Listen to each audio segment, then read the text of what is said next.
Thanks. You're quieting down exactly like my 302 lectures right before classes start. My name is Anand. I'm a professor of economics at UW-Madison. On behalf of the Center for Research in the Wisconsin Economy, I want to welcome all of you here. So the center, one of the many things we do is to bring in speakers, have panel discussions on topics that are underrepresented. This was a topic that seemed really important and germane to universities, and so I thought we should showcase some great speakers on the topic. I want to welcome you to today's panel, discussion on the impact of federal cuts to research funding on our university and the broader academic landscape. As we gather here, it's important to recognize the critical role that federal funding has historically played in advancing scientific, medical, and technological progress in the US. Agencies like the NIH, NSF, and others have long provided grants that support everything from basic research to applied innovations, enabling universities to tackle pressing challenges in health, environment, engineering, and beyond. For many institutions, these funds represent a significant portion of our research budgets, often accounting for billions annually across the nation, fueling discoveries that drive economic growth, create jobs, and improve the quality of life. In recent months, the landscape has shifted. The current administration has implemented reductions in federal funding that has the potential to have ripple effects on local economies. At the institution level, some universities have reported declines in awards ranging from 10 to 50% in prior years, affecting fields from cancer research all the way through to infectious diseases. These measures have been framed by proponents as efforts to curb federal spending, eliminate perceived waste or bias in grant allocations, prioritize fiscal responsibility amid broader budgetary constraints. Our panel today brings together experts to explore these developments. We'll examine how these cuts are reshaping universities, from student opportunities, collaborative projects, technology transfer, and where do we go from here. We'll also consider other strategies, alternative funding sources, and the broader implications for national competitiveness. I invite you to engage thoughtfully as we delve into this timely topic. Our poster did not do justice because many of these folks who are sitting next to me had very, very long titles. Lonnie Berger is the Associate Vice Chancellor for Research and Social Sciences, Sheila Kammerman and Alfred Kahn, Professor of Social Policy and the Vilas Distinguished Achievement Professor in the School of Social Work. Rob Cramer is the Vice Chancellor for Finance and Administration. Rob supervises UW-Madison's budget, facilities, business services, human resources, police services, and university housing. Fleming Crim is the John E. Willard Professor and the Hilldale Professor of Chemistry Emeritus. From 2018 to 2021, he served as the Chief Operating Officer of the National Science Foundation. Bob Golden is the Dean Emeritus, School of Medicine and Public Health. He's the Emeritus Vice Chancellor for Medical Affairs and holds a Robert Turrell Professorship in Medical Leadership. Please join me in thanking our panelists for being here today.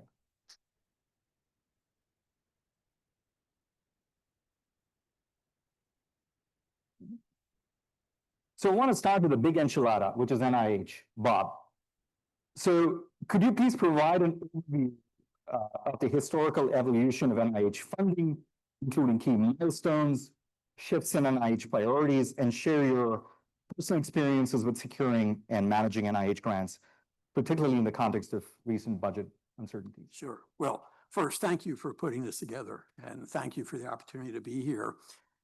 Speaking of history, the timing of this event is prescient.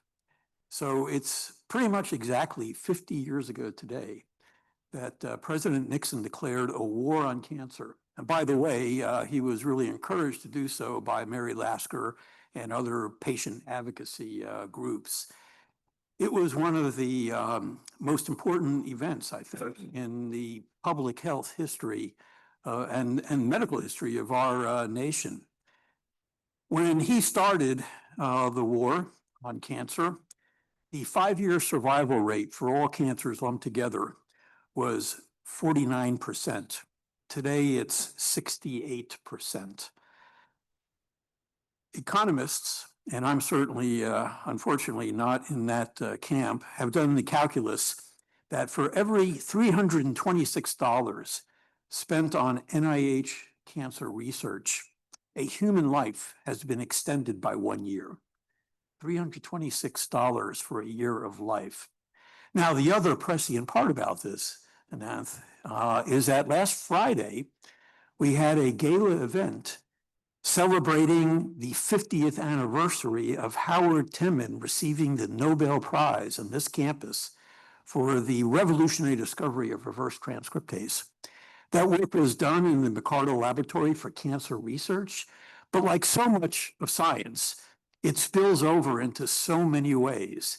If he hadn't discovered retroviruses, we wouldn't have a chance of creating antiretrovirals, and the horrible HIV epidemic would not have made a very rapid transition from a death sentence to a chronic disease that is really quite manageable.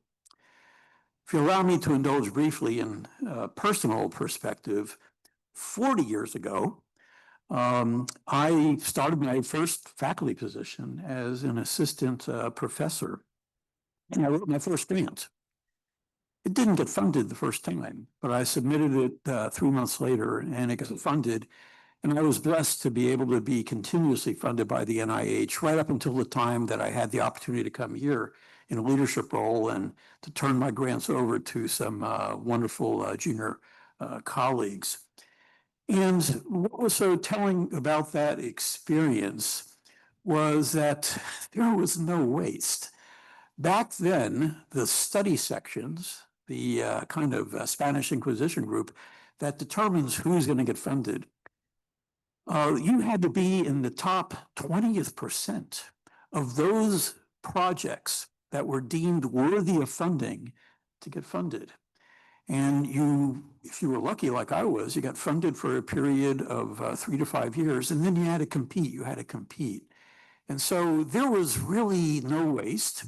There was also a lot less bureaucracy, for better or worse. There were fewer safeguards in place, unfortunately, for the protection of human subjects than we have now. But there was also a lot fewer paperwork challenges. Now, with the current proposal coming out of the White House in place, the devastation on the NIH is going to be unbelievable. It's going to be worse than the usual dips that then lead to recoveries. Right now, we had a pay line of 20% when I started. Right now, the pay line at the National Cancer Institute is 9%. If the White House proposal goes through next year, it will be 4%.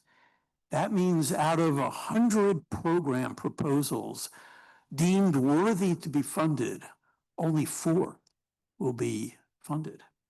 And so the impact, not only on the science, but more importantly on the patients and their families and the communities is going to be absolutely devastating.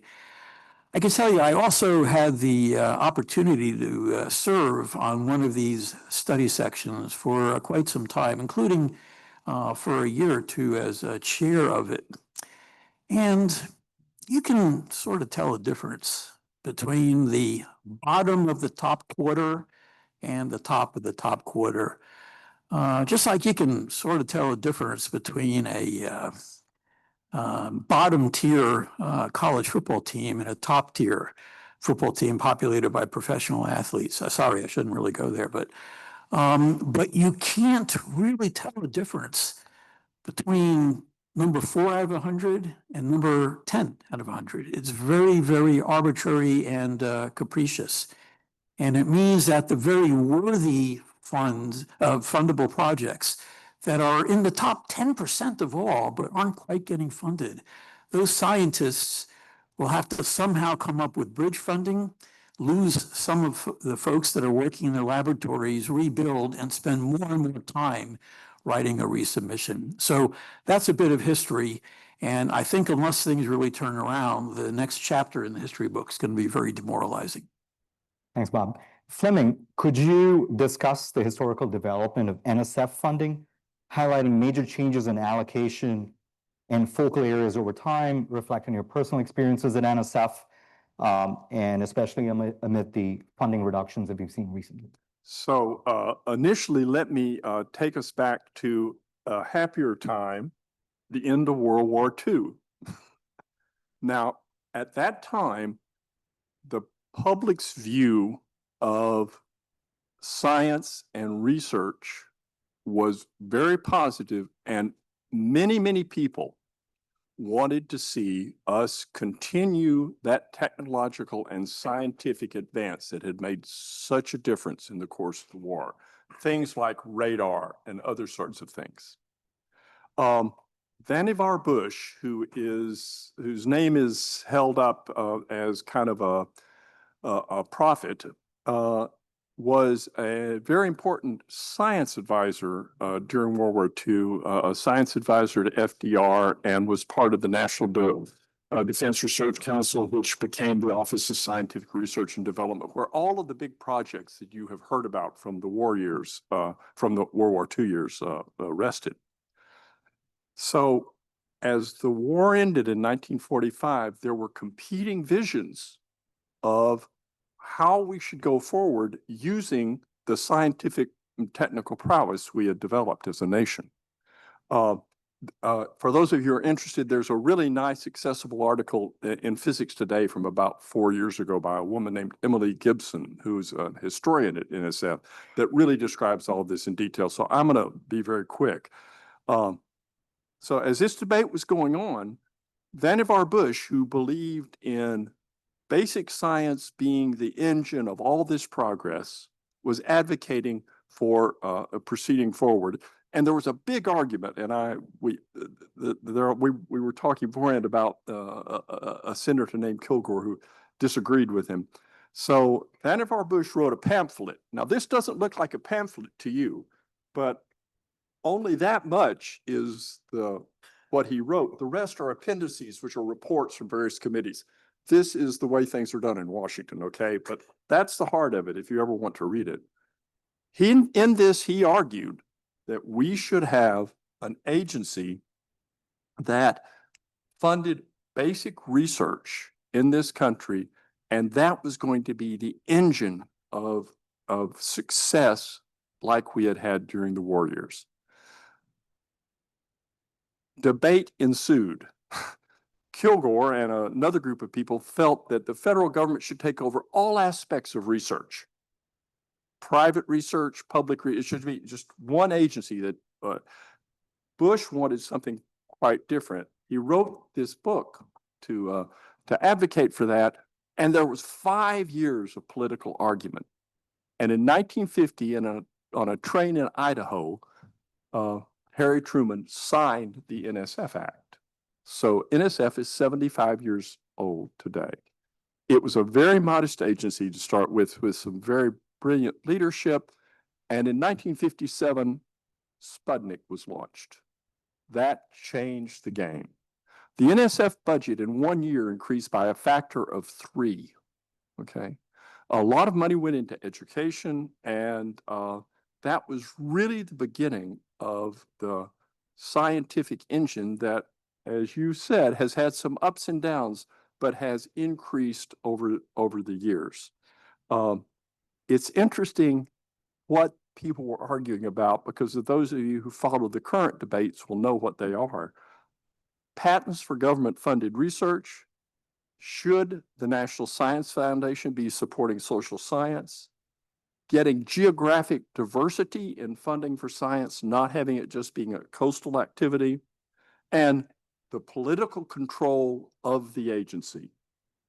That list of things is actually 75 years later, the same thing that people are arguing about. Today, NSF, well, a year ago was a $10 billion agency. This year, it's a $9.1 billion agency. UW-Madison received about $127 million from NSF in 2024. They received $457 million from NIH. But those sort of numbers, for example, there were 118 new awards made to NSF last year. Over the last 3 years, NSF has made 300 some odd awards to to the University of Wisconsin. It is an engine of research all over the campus, and you can look at a distribution of where it is funded. And it turns out that it is surprisingly well distributed among the different parts of NSF, among engineering, math and physical sciences, biosciences, geosciences. It is quite an education. There's quite a good distribution. Now, I'll finish by saying a couple of things that relate to my experience with NSF. I tell people in real life, I've been a professor at Wisconsin for 40 years.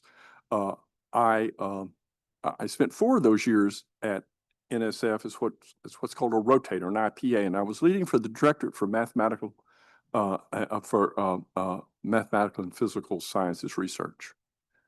That's astronomy, chemistry, materials research, mathematics, and physics. I basically got paid to be a dilettante. It was really a wonderful job, almost as good as being a professor. Then I went back subsequently as the Chief Operating Officer. There are program officers at NSF and many leaders at NSF who are very dedicated to the mission of the agency, to the notion that supporting basic research is an engine of the economy.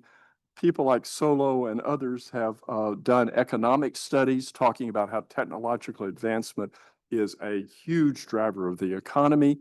And people at NSF believe it not solely for the economic reasons, but also for just the notion that understanding how the world works makes us better as a society.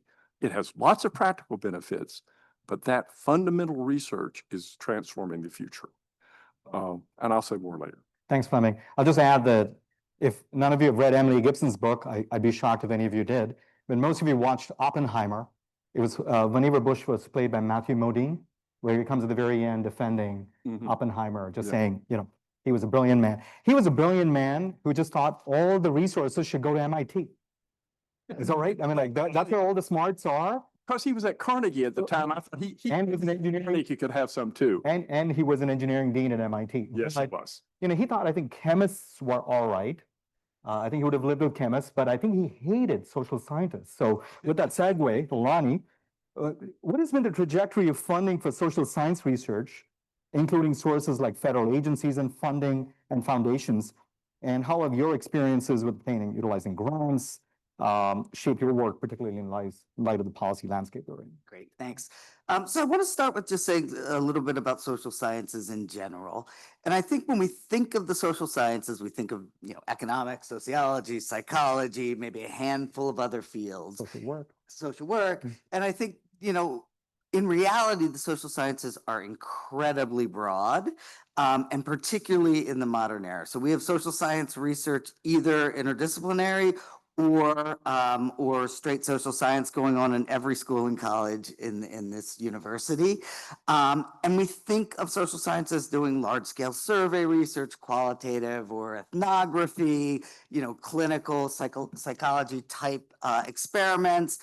But increasingly we're doing animal research, big data, social genomics, imaging, biodata. So it's really kind of integrated and spread across a huge range of fields. And I think that's important to keep in mind.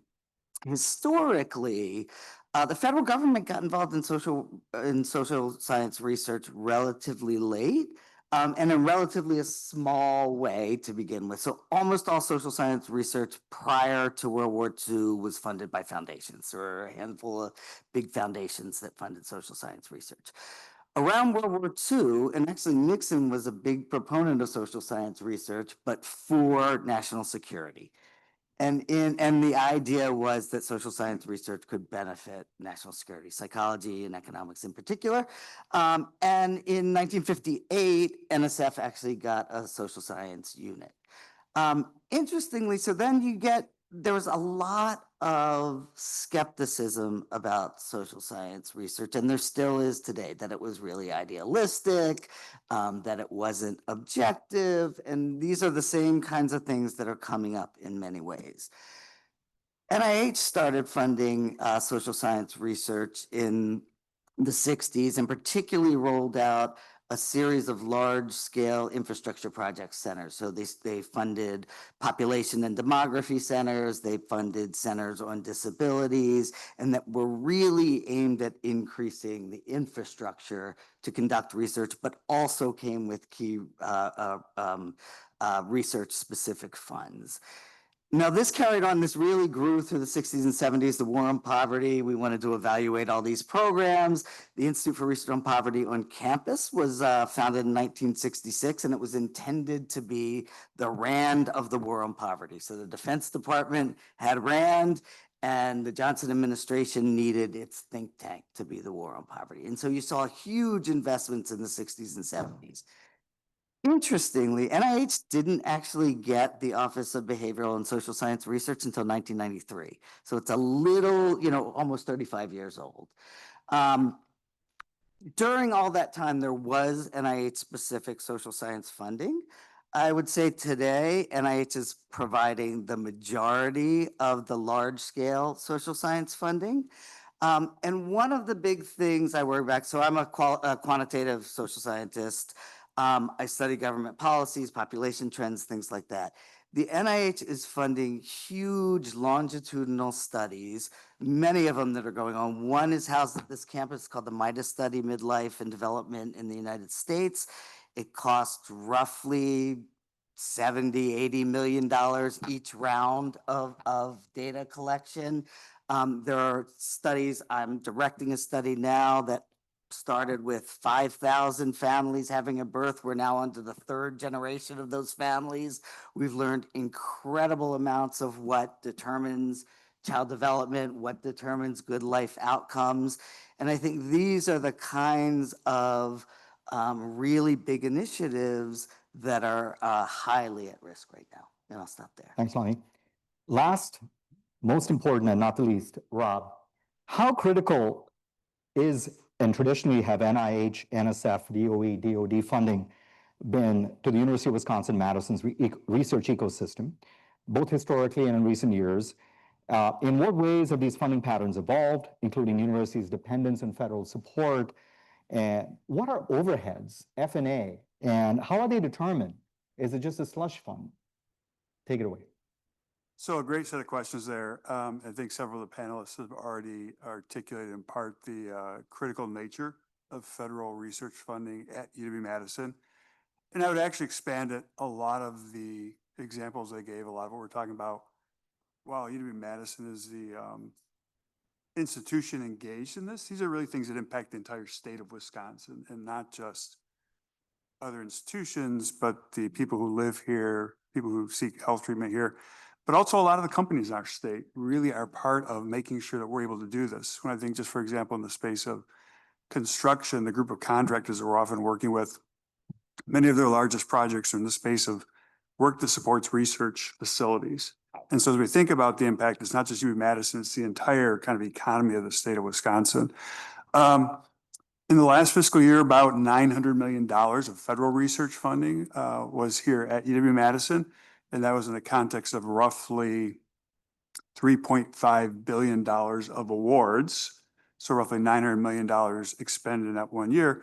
And that is the single largest piece of our research budget. And it really is critical, has been articulated by others, for advances in science, ranging everywhere from NIH through cancer research, through Alzheimer's, but also in the space, for example, of agriculture.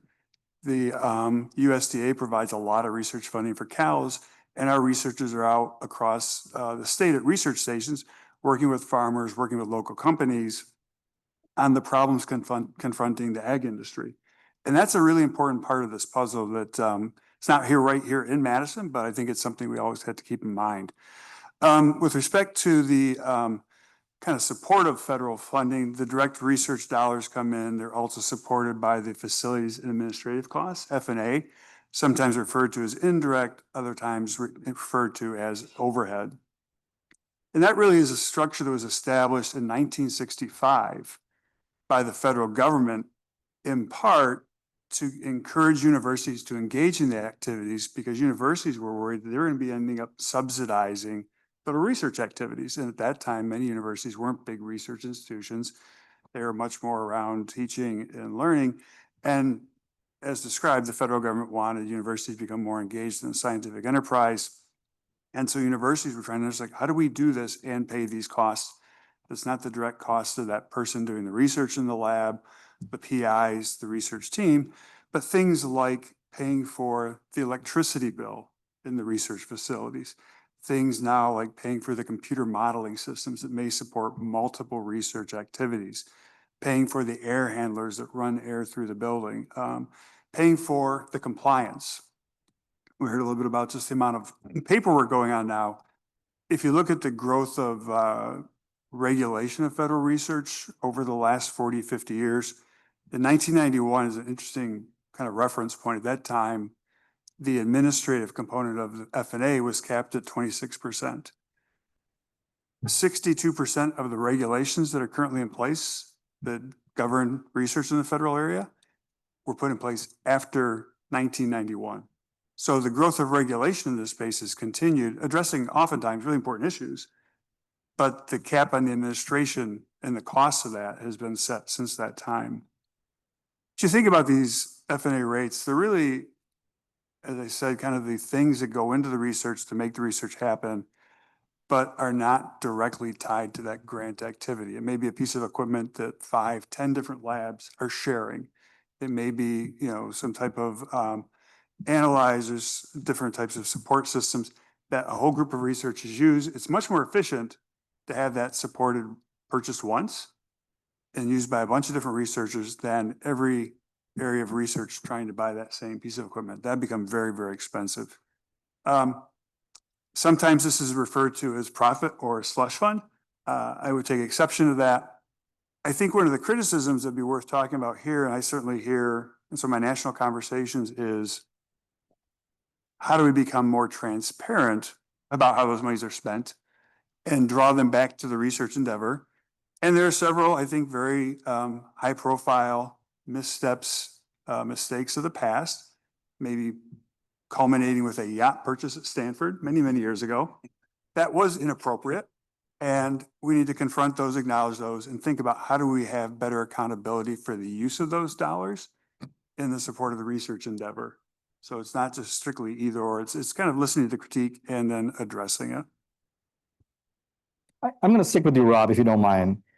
What specific proposals, if any, has Congress considered or advanced regarding overhead rates? Do you see a realistic pathway for Congress to reduce them to 15%?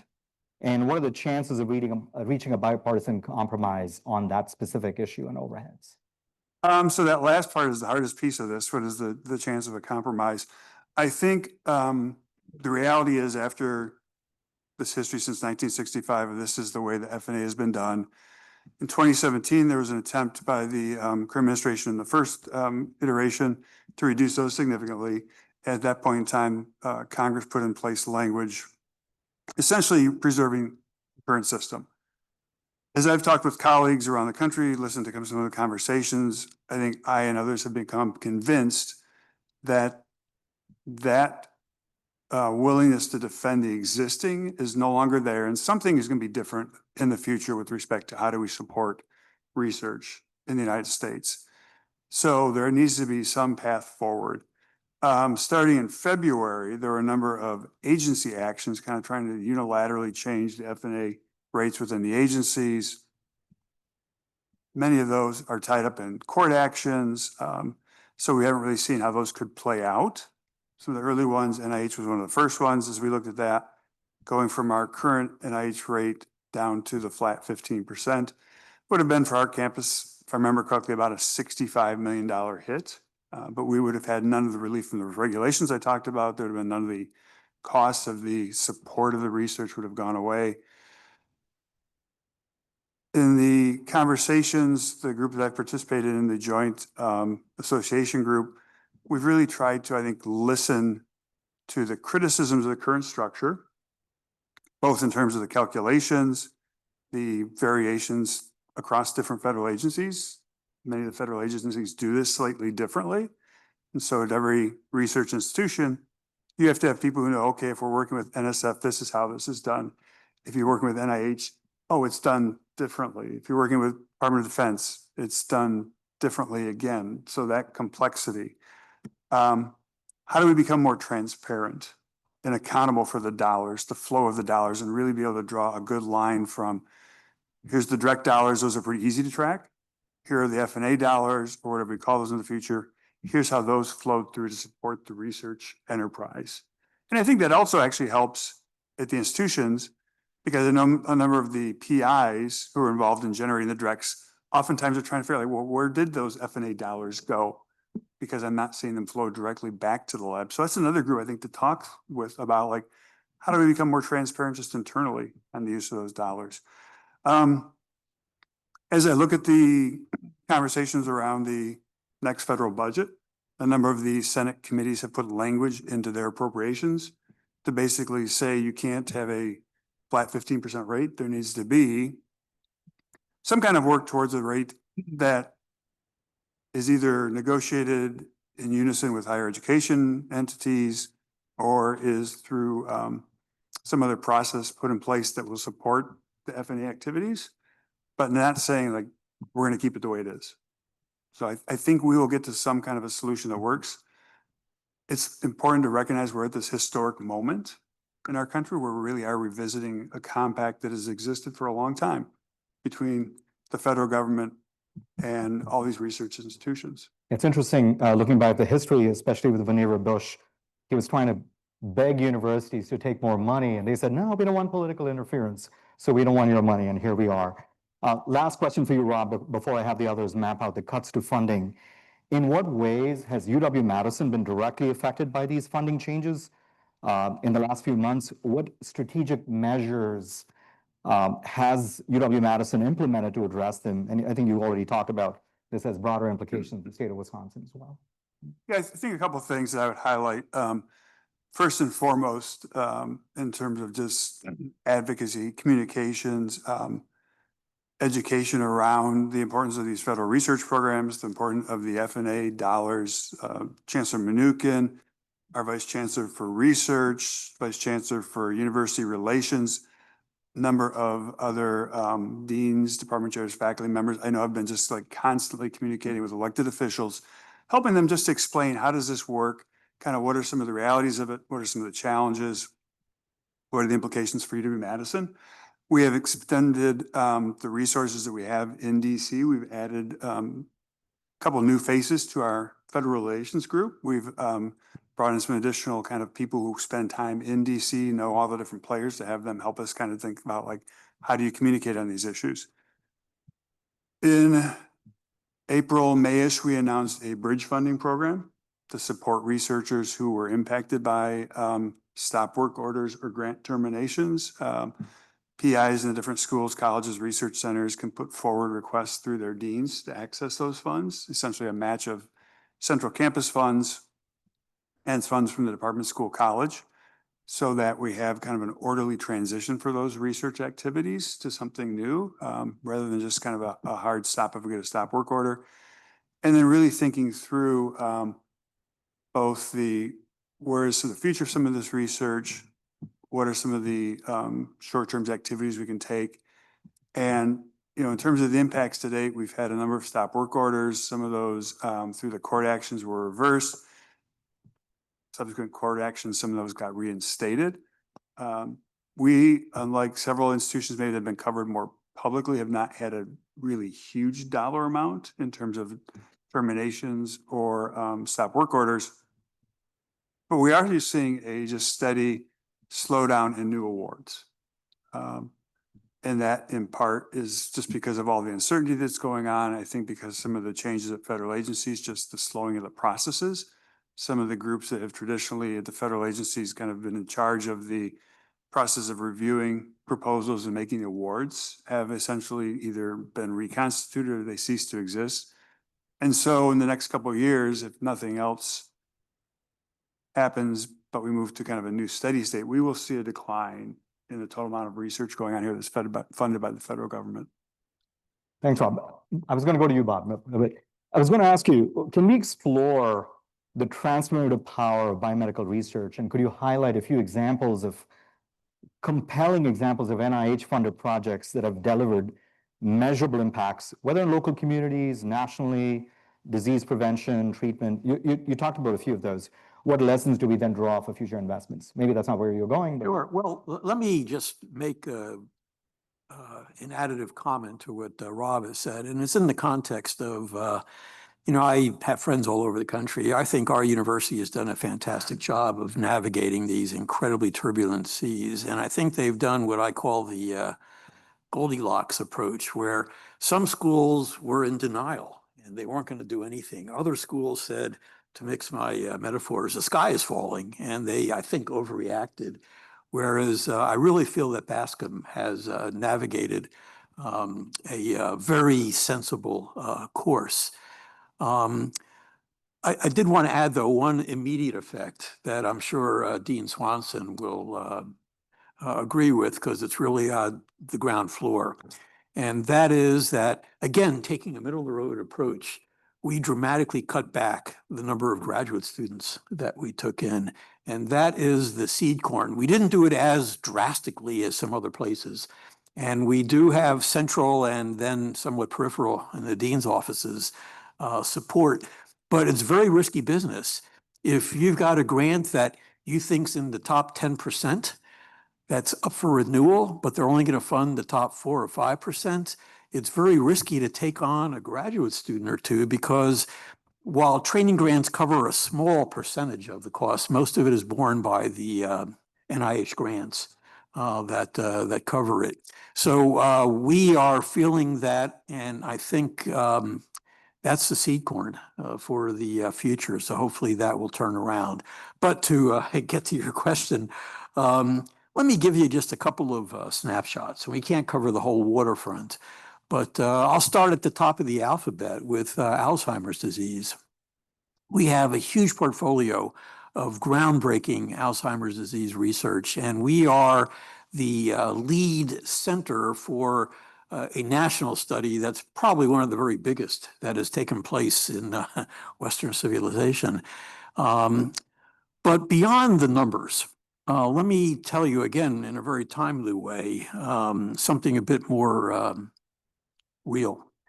Last week, I had dinner with a dear friend who has been a major supporter in many ways of the university and indeed of the UW system. And I was a little bit nervous because I knew from him and his wife that he had been diagnosed a couple of years ago with Alzheimer's disease. And so I didn't quite know what to expect. And he was spot on. I mean, he was really engaging. And if I hadn't been told about his diagnosis, I wouldn't have thought much about it. But what he shared with me was that he got in on the ground floor of a clinical trial that was based on research done here by Sterling Johnson and others, and then took off around the country. And he was one of the very first, as fate would have it, because of the timing of his diagnosis, to come in. And a sophisticated new approach to attack the amyloid plaques that we think are a major player in this devastating disease. He started a brand new kind of treatment and got sophisticated imaging studies. And he told me that over the last 2 years, 80% of his plaque was gone. It was taken out of his brain. And that's, I think, the most important example. I could tell you about the millions and millions of dollars that we get for Alzheimer's research, about the millions, well, not millions, excuse me, the many, many, many bright undergraduates, graduate students, residents, and postdoctoral fellows whose lifelong dream of taking on this scourge has been supported by NIH funding. But to me, it was all about dinner with my friend. And to see, we're not across the finish line by any means, but there is more hope and more promise. If the budgets are cut the way there are discussions about cutting them, it's going to be gone. It will be down to a shoestring. And this is expensive research. And we are making so much progress. Again, I don't want to be Pollyannish about it. We still have a long way to go. But if we were to pull the plug or constrict the flow now, it reminds me of the old joke about the guy who set out to swim across the English Channel, and he got 2/3 of the way across and he decided he wasn't going to make it. So he turned around and he swam back. If we were to cut back our funding now for Alzheimer's disease, for autism, and that's just starting with the A's. Let me say something about autism.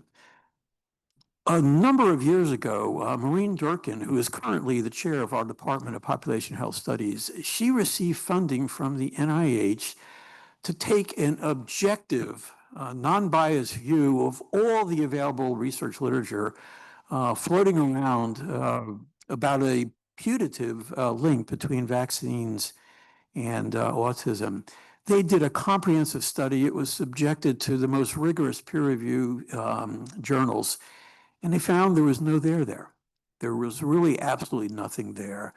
I can understand the emotional reason why families would make a connection, but there's just no connection to be done there. So as we are cutting back vital funding that can really make a difference in so many areas, the Secretary of Health and Human Services is going to bring together a group that he said in a matter of a couple of months would figure out the cause of autism, that would take a fresh look at the old data that this panel already looked at.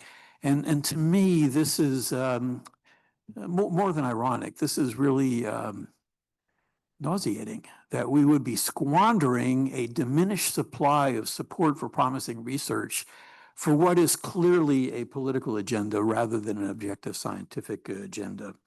There are so many other important things going on. A big portfolio here where, again, we're a national leader is in immunotherapy. And there's wonderful collaborations taking place across the whole campus, as you can imagine. And it has attracted not only NIH support, but a lot of support from industry, a lot of partnerships from industry. Rob is doing wonderful leadership work so that we can keep the facilities and the necessary infrastructure up with the growth here. And what this holds promise for is really personalized medicine, where an individual cancer can be studied. We can then take that individual's own white blood cells and reprogram them to seek out the cancer cells, including the cancer cells we can't see yet, and tag onto it a radioactive poison bullet that, instead of subjecting part of the body, it will go to the individual cells, protecting the matrix and the surrounding tissues that those cancer cells are in. And it has also attracted amazing support from our health system partner, UW Health, which has invested in one of the largest immunotherapy, Theragnostics it's called, facility on the East Park that is going to be in full bloom any month now. So those are just some of them, but I could go on and on. It's inspiring, the kind of work that takes place in this university. It's inspiring because it's so cross-dimensional and interdisciplinary. We work with pretty much all the schools and colleges together, but it's also incredibly depressing to think that for all the wrong reasons, we're going to redirect that funding into other areas that don't touch human lives as much. Bob, I will stipulate, and I think that's the point you were trying to make, that the social rate of return associated with investing, especially in NIH, because that's something we've looked at, we'll probably put out a report later this week, is really, really high. Then it begs the question, like, how and why did we get here, and can we do better? So based on official statements, the purported reason for these actions, based on executive orders, explanations, based on perceived biases, inefficiencies, and threats within the sector. So combating anti-Semitism and discrimination on campus, eliminating ideological bias and woke indoctrination, reversing DEI programs, promoting national security and restricting foreign influence, and ensuring fairness in admissions, athletics, and research priorities. At least that's what I could come up with. So it's always good, in my view, to start off with an internal reflection, right? Like, in my view, there are some legitimate concerns on replication of research, There are concerns on admin bloat, but like Rob said, I think that's very likely and has been very highly correlated with greater regulatory burdens. I'm kind of surprised that we got rid of SATs when we knew that this is actually going to hurt poor kids. Scholarly societies issued at least one official statement on race, Russian invasion of Ukraine, Israel-Hamas war, immigration, or climate change, which almost always uniformly reflected progressive orthodoxy. Recently, it's great to see that there is more of a move towards institutional neutrality. Chancellor Daniel Diermeyer of Vanderbilt, like a year ago, said, "We have to be extremely worried that standards of scholarly excellence are being undermined by political position taking," quote unquote. According to Fareed Zakaria of CNN, America's top universities should abandon their long misadventure into politics, retrain their gaze on their core strengths, and rebuild their reputations as centers of research and excellence. We have gone from centers of excellence to institutions pushing political agendas. I think it's fitting at this moment, especially to mention Charlie Kirk, who was an advocate for and challenged campuses to embrace open debate and ideological diversity. He pushed for environments where conservative voices could thrive without fear of censorship. And tragically, his assassination last week at Utah Valley underscores the very threats to free expression that he fought against, reminding us that protecting free speech means safeguarding all perspectives, even those we disagree with. I like that mainly because he primarily engaged in polite, peaceful dialogue on divisive issues at precisely the place where it should happen the most, college campuses, but doesn't. Pivoting back to Gallup polls, Lonnie asked the hard questions to the social scientist. Gallup polls found recently and once again that a minority of Americans have a great deal or quite a lot of confidence in higher ed. Gallup asked them why, and the number one answer was political agendas. In Wisconsin, according to a Marquette poll released on June 25th, 2025, only 27% would increase funding for UW, while 72% chose to either keep it the same or decrease it. Wisconsinites were reluctant to increase funding, even when respondents were told that Wisconsin ranked 44th out of 50th. Why wasn't there like an automatic course correction of sorts? Is there legitimacy in these concerns? What could and should we do better? So even before you're taking your whole statement together, I mean, in some ways, I think that as scholars, as academics, we should see this as a bit of a challenge to be even more rigorous, to be even more transparent in our work, to focus and be clear on what is, scientific evidence and what is, more of an idealistic perspective. And I think, we are being challenged, and I think rightly, to welcome ideological diversity in conversations on campus. And I think it's extremely important.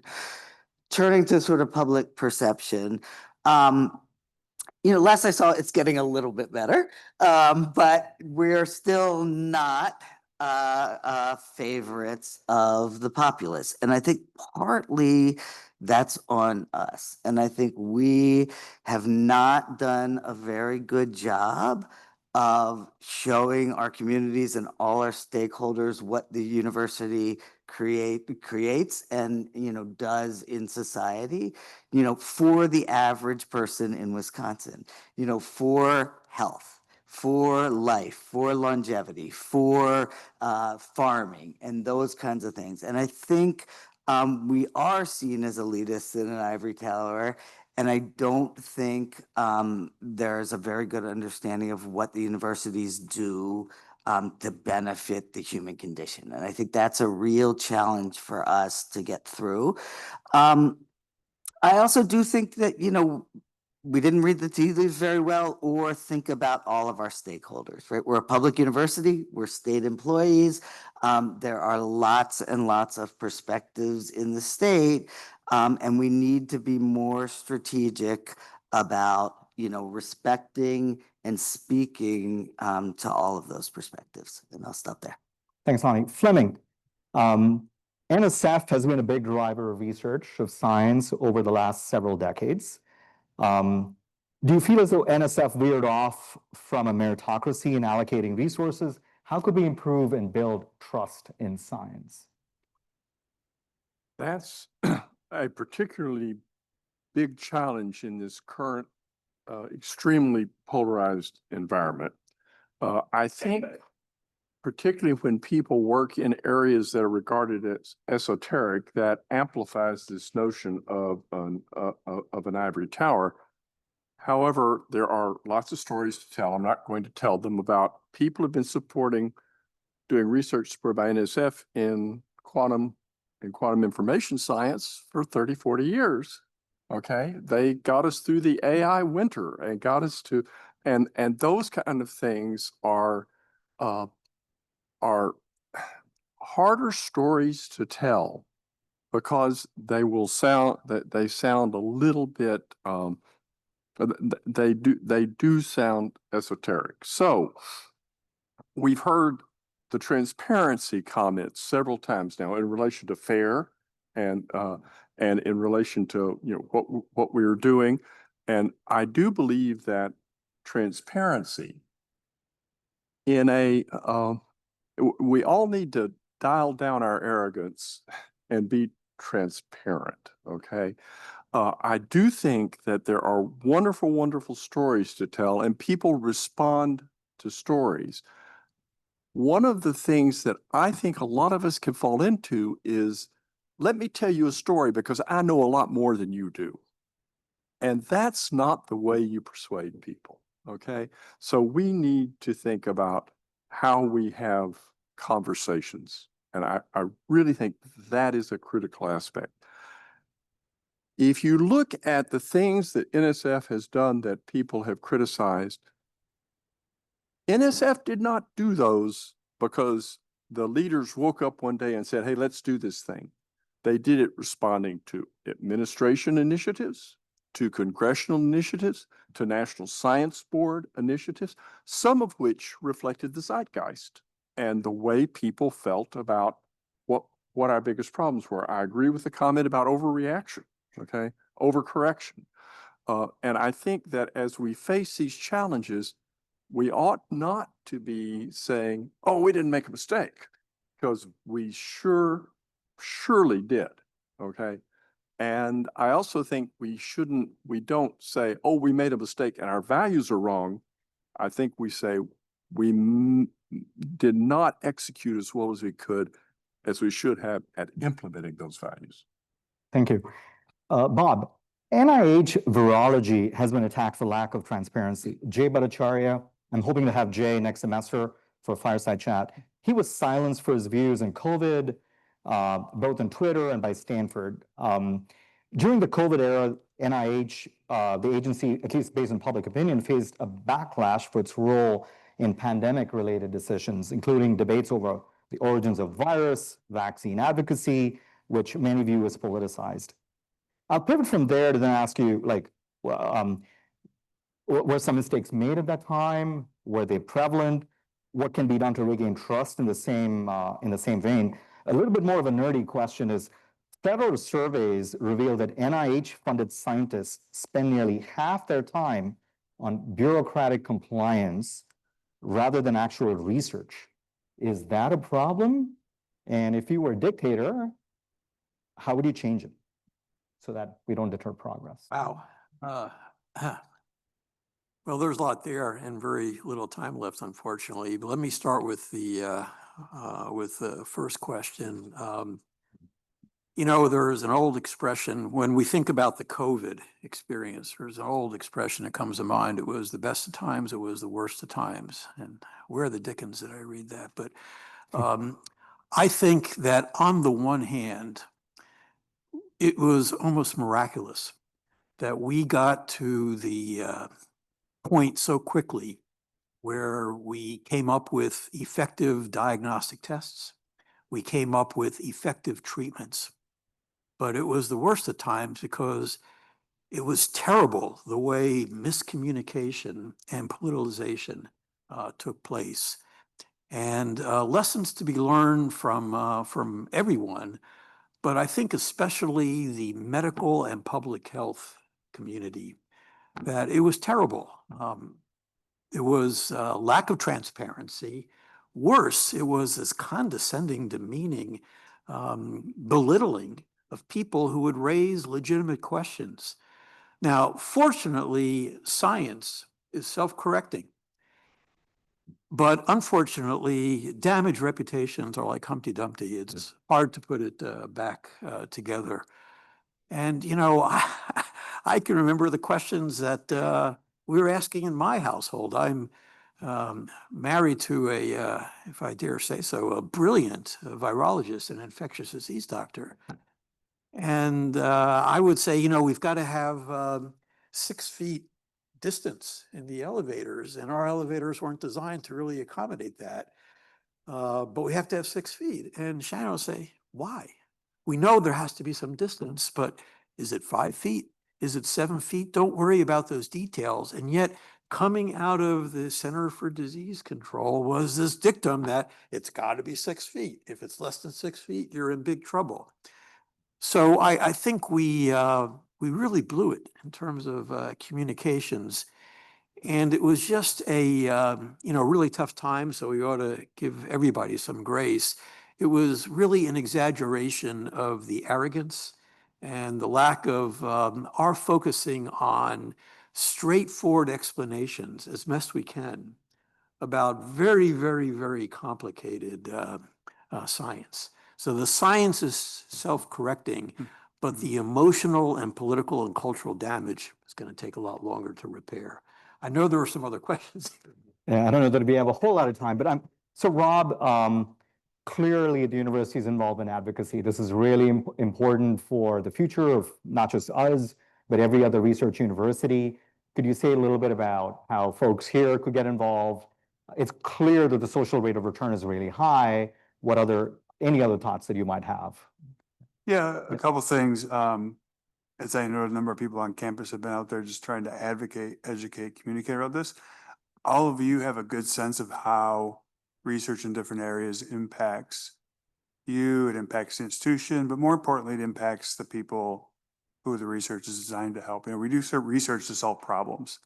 And so to the extent you can communicate it with people, this is the research, these are the problems we're trying to solve. Or if you think about like problems that have been solved in the past through basic research, where we're all walking around with these things, that didn't just happen overnight. That is years and years and years of basic research building on research. So really getting out, just sharing with people, sharing with elected officials, sharing with your friends and neighbors, the stories of this, but also I think it's fair to acknowledge the criticisms that we need to think about. As we've talked about, there are some other things we need to do better. And as people in different kind of stages of the career path into research, you see those problems in different perspectives and articulate those and share those with us also, because we need to hear it from different perspectives. I do want to ask Lonnie, there were 2 important things that I think we did not cover. One is, what has WRF done, like to try and mitigate the impact of these cuts? And second, what's the impact of graduate students? I mean, if a PhD student were to come to me and say, do I want to pursue a PhD? Then in economics, maybe you would say no, but what advice would you have? Like, what are you seeing in your neck of the woods? So I will say, I mean, we haven't been hit that horribly bad yet. So WRF hasn't had to jump in as much as it may well, right? And so one of the things that, you know, we've been planning is, you know, different contingencies for what happens in the future. We have a bunch of project or initiatives out now that are continuation or completion that complement the Campus Bridge project for research that's been discontinued, that's been cut, that's been, and frankly, you know, we are trying to proceed somewhat slowly to see how much more gets changed, gets cut, gets terminated. I also want to say, so, you know, we do $1.7 billion in research a year. About half of that is federal money. WRF can't make up that gap. I mean, that is, so part of what we're going to have to think about is, you know, what kinds of things is it absolutely crucial for WRF to stay invested in. And there is some opportunity there. So I think back about stem cell research in the 90s under Bush, and there was a federal ban on stem cell research. And what did UW do? Went all in on stem cell research, and this partly motivated building the Wisconsin Institutes for Discovery. And so, there are things that we may have to decide. These are really core to this university and to our values. And these are the things we have to say. But I think we need more information. There's just not that much information out there yet on what's actually going to go. And something that comes up repeatedly is private R&D has gone way up as a fraction of total basic supportive science. So is it possible that private sources of funds like take over in an era where federal funds are not quite as plentiful? Compared to federal, but I'm an external science advisor to something called the Science Philanthropy Alliance, which promotes basic philanthropic support of basic research. The organization has been doing a lot of an analysis, partly identifying where people should, where are the critical things, supporting young people being one of the most important ones. But you can look at the total philanthropy, both year-to-year philanthropy and legacy philanthropy that has gone into building endowments, building things like WARF and all. And there is just no way that is going to make going to make a dent in the problem we would have if these 50% cuts came along. It's just the numbers you're talking about. And so the philanthropies are having to right now say, okay, what associated with my mission is the most important thing for me to support right now? I hear philanthropists talking about we've got to support young people. If we have a continuing project, a longitudinal study, or that sort of thing we're supporting, we've got to keep supporting that. But they are not going to cure this problem. There's just no way. Anyone on the impact on graduate students, the pipeline, like? I mean, it's frightening for graduate students. I mean, many, probably most of our graduate students are funded through research funds, through grants. And I think we're already seeing in, smaller cohorts, shifts toward TAs in some areas. And I think that's something that, WARF and our office are very keyed in on is, trying to continue to support graduate students. But again, a lot of research funding is going toward graduate students' salaries because they're executing a lot of the research. Any other closing thoughts? Just one last closing thought. Anybody? All right, we're out of time. So thank you all for being here. I'm going to encourage the speakers, if they have time, to be in the Nacho Bar Room. I don't know where that is, but it's become more popular for CROWE. But thank you all for being here. Really appreciate it. Nice to meet you. Nice to meet you, and I appreciated your comments.